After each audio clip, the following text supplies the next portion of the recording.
اللہ الرحمن الرحیم۔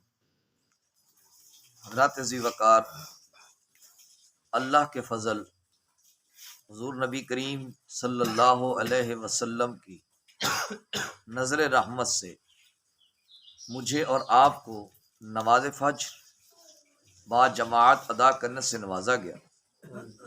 اللہ کریم ہم سب کی حاضری کو درجہ قبولیت عطا فرمائے۔ چونکہ ماہ ربیع النور شریف الحمدللہ اپنی پوری آب و تاب کے ساتھ جاری و ساری ہے، تو میں نے کوشش کی ہے کہ آپ حضرات کے سامنے آقا دو عالم صلی اللہ علیہ وسلم کی جہاں تک ہم سے ہو سکے سیرت پر گفتگو کی جائے۔ کل ہم نے اس کا آغاز کیا تھا۔ آج کا چیپٹر یہ ہے کہ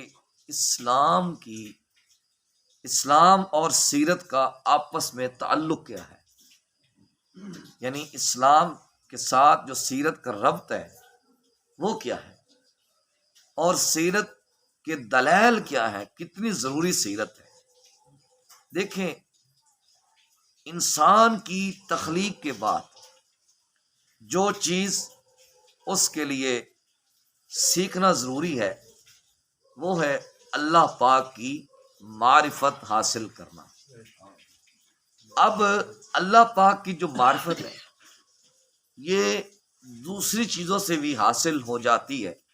مثلا سورج کا طلوع ہونا یہ اللہ کی معرفت کا پتہ دیتا ہے، سورج کا غروب ہو جانا یہ بھی اللہ کی معرفت کا پتہ دیتا ہے، رات کا آ جانا، رات کا چلے جانا، دن کا آ جانا، دن کا چلے جانا، رات کا آ جانا، یہ بھی اللہ پاک کی معرفت کا پتہ دیتے ہیں۔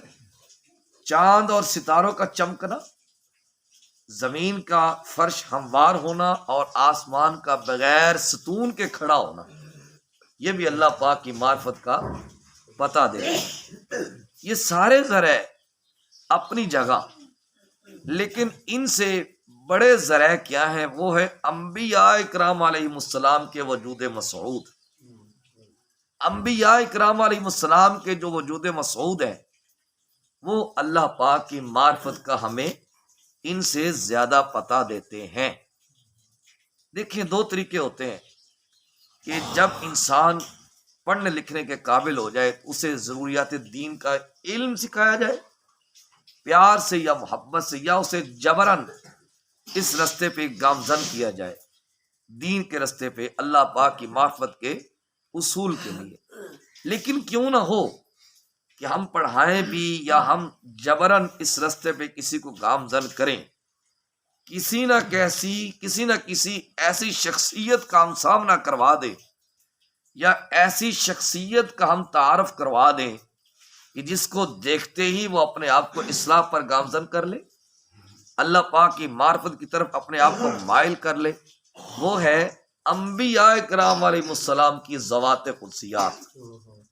اللہ تعالیٰ نے قرآن مجید فرقان حمید کے اندر ارشاد فرمایا، وَكُلًّا نَقُصُّ عَلَيْكَ مِنْ أَنْبَاءِ الرُّسُلِ مَا نُثَبِّتُ بِهِ فُؤَادَكَ وَجَاءَكَ فِي هَذِهِ الْحَقُّ وَمَوْعِظَةٌ وَذِكْرَىٰ لِلْمُؤْمِنِينَ۔ ہم آپ پر انبیاء کے قصے بیان کرتے ہیں کہ آپ ان قصوں کو پڑھ کے، ان کو سن کے آپ ثابت قدم رہیں، اور ان کے اندر جو چیزیں بیان کی گئی وہ حق ہیں اور ایمان والوں کے لیے بہت بڑی نصیحتیں ہیں، ایمان والوں کے لیے بہت بڑی نصیحتیں ہیں۔ جب دیگر انبیاء کرام علیہ السلام کی ذوات قدسیات ہدایت کا ذریعہ بن سکتی ہیں تو امام الانبیاء کی ذات کیوں نہیں بن سکتی؟ امام الانبیاء صلی اللہ علیہ وآلہ وسلم کی سیرت طیبہ ایک مکمل ضابطۂ حیات ہے۔ کل ہم اس پر کچھ دلائل ذکر کر بھی چکے ہیں۔ جب نبی کریم صلی اللہ علیہ وآلہ وسلم نے کوہ صفا پر پہلا اعلان فرمایا کہ میرے بارے میں تمہارا کیا خیال ہے؟ کس نے پوچھا؟ نبی کریم صلی اللہ علیہ وسلم نے پوچھا کہ میرے بارے میں تمہارا کیا خیال ہے؟ تو سبھی نے کہا مانا ہے یا نہیں مانا، کلمہ پڑھا ہے یا نہیں پڑھا، سبھی کہنے لگے فعرف بلقب الصادق والامین، آپ صادق بھی ہیں اور آپ امین بھی ہیں، آپ نے کبھی جھوٹ نہیں بولا، آپ نے کبھی دھوکہ نہیں کیا۔ اچھا، آقا دو عالم صلی اللہ علیہ وسلم نے جو دوسرا طریقہ اپنایا، اگر میں کہوں کہ اس پہاڑ کے پیچھے دشمن حملہ آور ہو رہا ہے اور آپ کو نظر نہ آئے، تو پھر انہوں نے کہا کہ ہم یہ سمجھیں گے کہ ہماری آنکھیں دھوکہ کھا رہی ہیں، محمد جھوٹ نہیں بول سکتے، ہماری آنکھیں دھوکہ کھا رہی ہیں، آپ جھوٹ نہیں بول سکتے کیونکہ آپ نے کبھی جھوٹ بولا ہی نہیں ہے۔ اچھا، آقا دو عالم صلی اللہ علیہ وسلم نے فرمایا اگر میں نے پوری زندگی سچ بولا ہے آپ کے قول کے مطابق، پھر میں یہ کیسے جھوٹ بول سکتا ہوں کہ میں اللہ کا رسول ہوں اور اللہ وحدہ لا شریک ہے، اسی کی پرستش کرو، اسی کی عبادت کرو۔ اب ان کے تیور بدل گئے، اب کہنے لگے دلیل کیا ہے؟ تو آقا علیہ الصلوۃ والسلام نے جو قرآن نے جو بیان کی، جو حضور نے فرمایا فقد لبثت فیکم عمرا من قبل افلا تعقلون، کیا میں نے عمر کا جو 40 سال کا عرصہ ہے وہ تمہارے اندر نہیں گزارا؟ افلا تعقلون، تمہیں عقل نہیں ہے؟ تم نے میری زندگی سے سیکھا نہیں ہے؟ کیسی پیاری زندگی ہے محبوب کی، کیسی پیاری سیرت ہے محبوب کی کہ اللہ پاک اس انداز میں قرآن مقدس میں بیان فرما رہا ہے۔ ہم نماز میں ہر رکعت میں یہ اللہ سے التجا کرتے ہیں اہدنا الصراط المستقیم، اے اللہ ہمیں ہدایت دے دے، اے اللہ ہمیں سیدھے رستے پہ چلا دے۔ اس کا مطلب یہ ہے کہ ہدایت اللہ پاک کی ایک بہت بڑی نعمت ہے، بہت بڑا انعام ہے ہدایت، لیکن ملتی بندے کو انبیاء کرام علیہ السلام کے ذریعہ سے ہے۔